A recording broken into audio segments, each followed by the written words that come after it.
सही कह रहा हूं भाई साहब। मैं जितनी भी यहाँ पे औरतें आई हुई हैं, लड़कियां आई हुई हैं, ये सभी अलग अलग घर से आई हैं, जलवा इन्हीं के हैं। हाँ, हम तो बस पता नहीं पैदा क्यों हो गए। इनके जलवा ऐसे हैं कि सभी अलग अलग घर से आई हैं, लेकिन मजाल है कि किसी की भी ड्रेस आपस में मैच कर जाए। हम आदमियों को देख लो, हैं? कुल मिला के 2 डिजाइन हमारे पास हैं, एक कलर वाली, एक बिना कलर वाली। वो तो अच्छी बात यह है कि पैसे हमारे लगते हैं।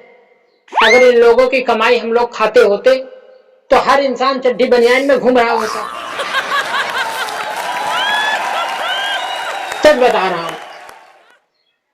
भाई साहब। देखो, अपनी पत्नी जी के साथ आए हैं, खुल के हंस भी नहीं रहे। अरे भाई, सभी लोग हंसो।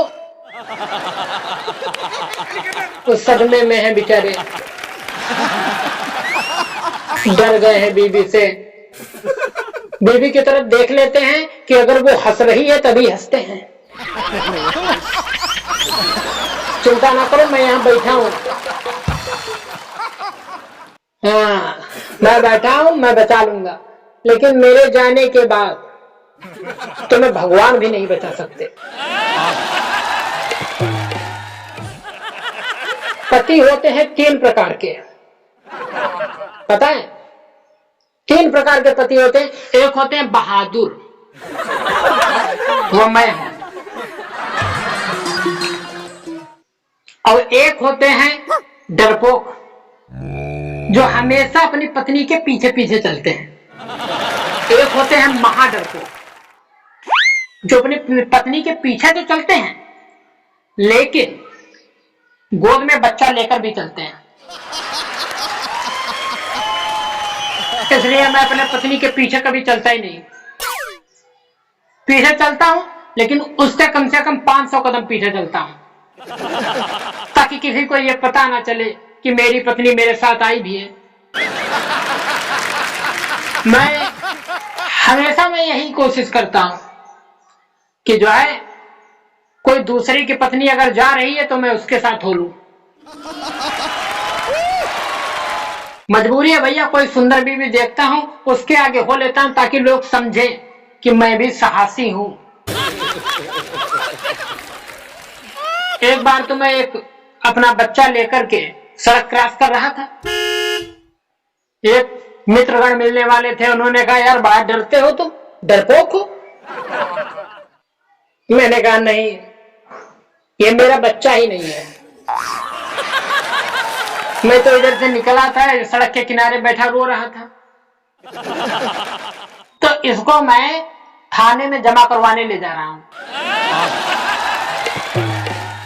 किसी भी प्रकार से भाई साहब, अपनी इज्जत तो बचा लो यार, हैं? घर में तो वैसे भी नहीं होती, बाहर तो बचा के चलो।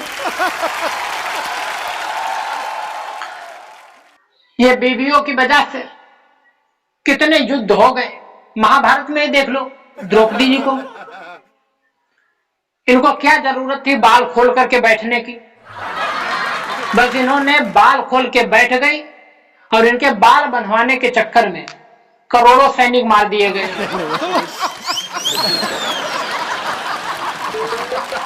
नहीं, हमें आप ये बताइए कि करोड़ों सैनिक जो ये मारे गए, वो भी चलो ठीक, लेकिन बाद में द्रौपदी जी को इतना तो कहना था कि सॉरी तक नहीं कहा। धन्य है भाई, ये मोबाइल, ये भी बहुत नुकसान कारक हो गए हैं हम लोगों के लिए। ये लोग ऐसी जगह पे रिंगटोन इसमें बजती है जहां पे बजनी नहीं चाहिए। मैं एक मैयत में गया, अर्थी को कंधा देने वाले लोग थे, वहां पे मेरा फोन बजने लगा कि कहां जा रहे हो अकेले अकेले, हम सबको भी साथ लेके चलो। अब बताओ भैया, इतना क्यों ऐसा हो रहा है? मैं बीवी को लेने मैके गया, बीवी को लेके चलने ही वाला था कि फिर मेरा फोन बजा और उसमें गाना बजने लगा, हम अपने दिल में तूफान लेकर चले, हम अपने साथ मौत का सामान लेकर चले।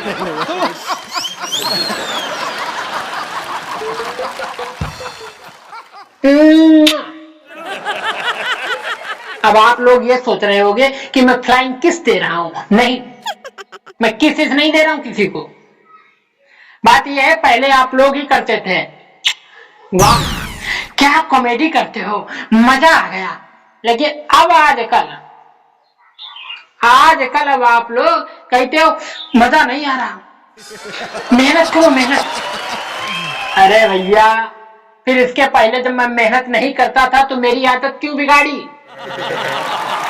अब कहते हो मेहनत करो। अरे मैंने माना मेरे 2-4 जोक बाउंस हो गए, नहीं चले, तो इसका मतलब ये नहीं कि मैं कॉमेडियन नहीं रहा, मैं उल्लू का पट्टा हो गया। हाँ, बंदर जैसी शक्ल के लोग वीडियो डाल देते हैं, उनसे तो मैं हैंडसम ही हूं और लाखों व्यूज उनको मिलते हैं, खूब दबा के लाइक शेयर करते हो, लेकिन मेरे में नहीं। ये कौन सी बात हुई? अब चलो, मैं तो कहता हूं कि बंदर से शक्ल मेरी, मैं कॉमेडियन ही नहीं, बस खुश, तुम लोग खुश रहो। मैं तो कहता हूं बंदर की भी बेइज्जती है अगर ये मैं कहूं कि बंदर की जैसी शक्ल मेरी, बंदर से ज्यादा खराब शक्ल मेरी, बस। हंसे हंसे हंसे भाई साहब, हंसे हंसे यार। लेकिन थोड़ा कंफ्यूजन तुम लोग कर देते हो। अब ये समझ में नहीं आ रहा कि बंदर वाले जोक पे हंसे हो या मैंने कहा कि बंदर से ज्यादा शक्ल मेरी खराब, इस बात पे हंस गए। तुम लोगों को मैं बताऊं, मैं जानता हूं, बस तुम लोगों का इतना काम है, हमें तो मेहनत लगती वीडियो बनाने में, तुम लोग बस आते हो इधर क्लिक कर देते हो। कभी तुम लोगों ने वेरी नाइस तक लिखा है? कभी कमेंट नहीं करते हो। एक कमेंट आया था, उसमें कमेंट था, आप बहुत अच्छी कॉमेडी करते हो रेतू। फिर जब मैंने ध्यान से उसको देखा तब तक उसने एडिट कर दिया था, उसने संभालने की कोशिश की। फिर उसमें कमेंट था, सर आप अच्छी बहुत कॉमेडी करता है तू। मुझे एक बात बता भाई साहब, या तो बेइज्जती कर लो या इज्जत कर लो। बहुत अच्छी कॉमेडी करता है तू, ये क्या है? वैसे आप लोगों के विषय में ऐसा कहना नहीं चाहिए, क्योंकि आप लोगों की वजह से मैं पहले वहां बैठा था, अब यहाँ बैठा हूं। बहुत आगे आ गया सच में, क्योंकि जो है आज से 4 साल पहले जब मैं कॉमेडी करता था तो जो है, जो 4 व्हीलर होती थी, मोटरसाइकिल होती थी, साइकिल वगैरह, इन सभी की पंचर बनाता था। लेकिन इतनी मेहनत करने के बाद, आप लोगों का सपोर्ट मिलने के बाद, हर घर के बाहर अब गोबर उठाने का ठेका मुझे मिलने लगा है।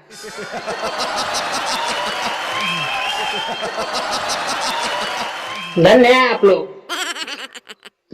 मैं सच बता रहा हूं, मैं तो, मेरा जीवन का यही सपना था कि जो है मैं करोड़ों रुपए कमाऊं और कुछ पैसे गरीबों को दान करूं। मैंने करोड़ों रुपए कमाए और मैं दान जब करने जाता हूं तो भिखारी मुझे पकड़ के मारते हैं। ये बात समझ में नहीं आई। असल में बात कुछ ऐसी है, मेरा जो सपना था मैं उसी आधार पे चला। सपना था कि मैं करोड़ों कमाऊं, करोड़ों कमाने लगा। फिर मेरी इच्छा हुई मैं कुछ पैसे दान करूं, तो मैं पैसे ही दान करता था, 8 पैसे, 10 पैसे, 3 पैसे। खैर वो कोई प्रॉब्लम नहीं है, भिखारी हमें मारते थे, कोई बात नहीं, इच्छा हो गई मार लिया। लेकिन बाद में सल्ट फाड़ डालते थे, ये बहुत गुस्से वाली बात है।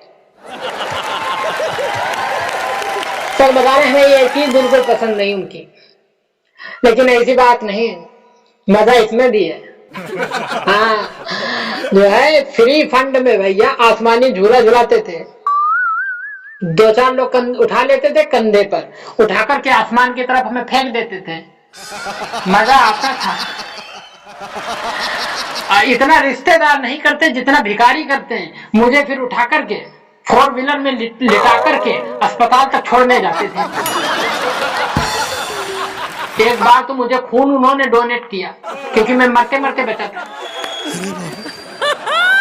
भिखारी बोला कि अगर ये मर गया तो केस मुझ पे लग जाएगा। तो जितना भिखारी करते उतना कोई नहीं कर सकता। वैसे आप लोगों को मैं बताऊं, जिस घर में मैं बैठा हूं, ये घर मुझे सौंप दिया गया है। मेरी इजाजत के बगैर कोई भी अंदर नहीं आ सकता, क्योंकि यहाँ पे सिक्योरिटी गार्ड की नौकरी खाली थी, तो मैंने सोचा मैं ही कर लेता हूँ। क्या आपका देख रहे हो? अब जो है लाइक करके फिर ना निकल जाना, सब्सक्राइब भी कर लेना। तुम्हें जो कही रहे सब्सक्राइब भी करना।